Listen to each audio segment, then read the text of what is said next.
welcome back to Lin's Kitchen. Apa khabar semua? Lina harap kawan-kawan semua sihat sejahtera. Okey, hari ni Lina jumpa anda semua dengan resepi yang baru. Hari ni Lina nak buat something special for your IDLI THOSAI. Mesti you sudah tahu kan apa Lina nak buat? Yes, hari ni Lina nak buat we call this garlic paste. Okey, yang ni kita boleh makan bersama dengan idli dan thosai tau. Memang sedap and memang baik untuk kita punya badan pun. Okey, sebelum kita tengok apa dia bahan-bahan, siapa-siapa yang belum lagi subscribe untuk Lin's Kitchen, jangan lupa untuk subscribe dan jangan lupa untuk like and share this video with all your friends. Sekarang jom kita tengok apa dia bahan-bahan.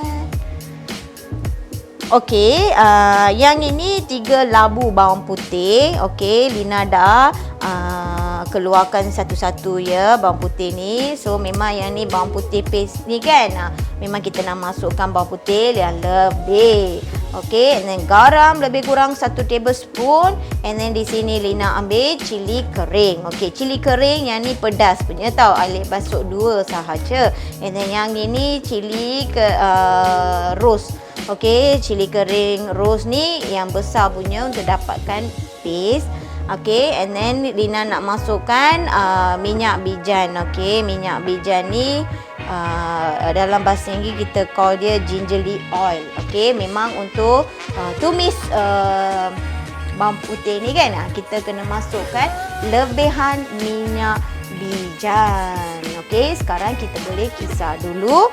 Semasa kita nak kisar, kita kena masukkan cili kering dulu.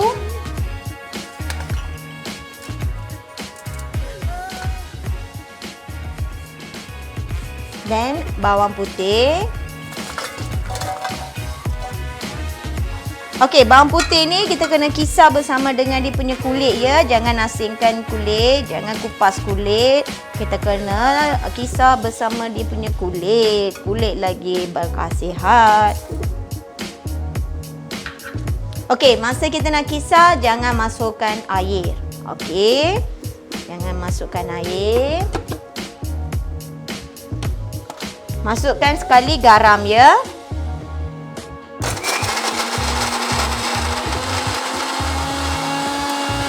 Okey kawan-kawan, sekarang kita masukkan minyak. Minyak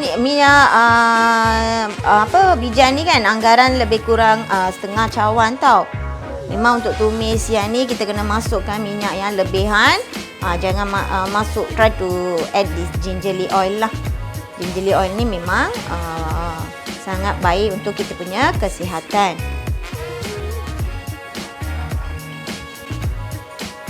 So once minyak dah panas, kita tumiskan bahan-bahan yang kita kisar. Okey, tengok kisar tu kita macam ni ya.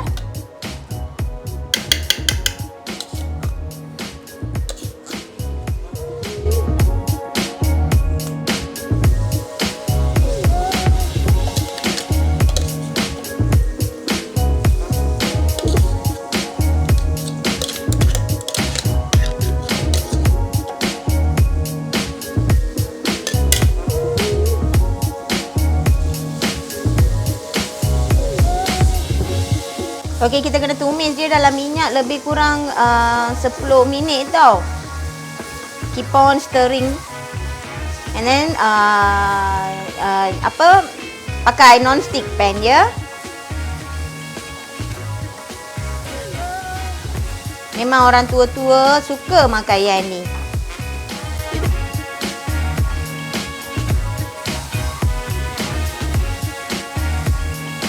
Seluruh rumah akan bau tau, bau wangi.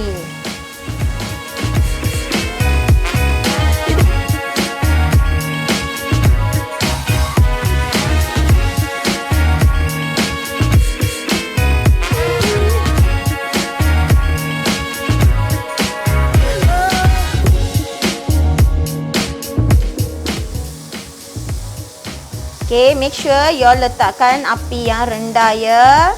Jangan tinggikan api.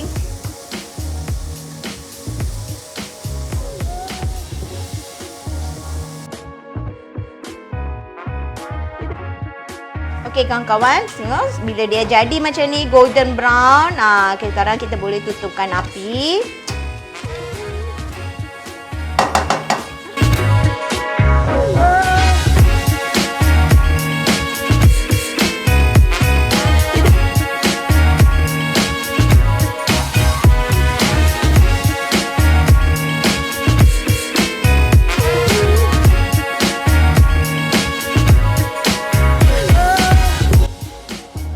Okey.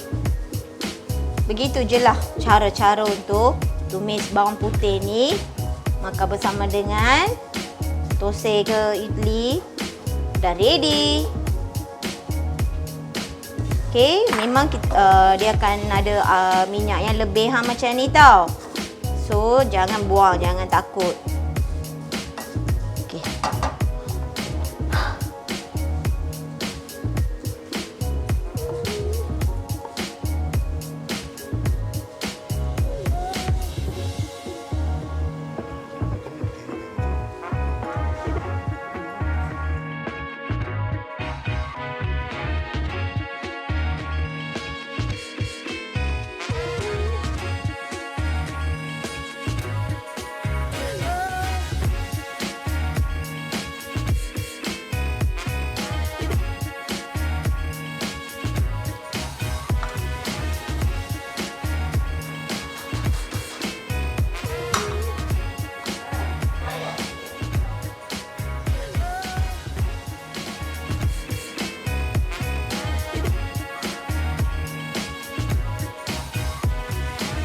Okey kawan-kawan, begitu je lah cara-cara untuk menumis bawang putih bersama dengan cili kering untuk makan bersama dengan idli ataupun thosai. Memang paste ni sedap tau makan bersama dengan idli. Siapa yang tak cuba, cuba kat rumah. Lagipun minyak yang kita pakai untuk tumis ni, gingelly oil tu memang baik untuk kesihatan. Orang tua-tua kat rumah mesti suka makan ni bersama garlic paste ni tau. Jadi Lina harap kawan-kawan akan cubakan resepi ni kat rumah.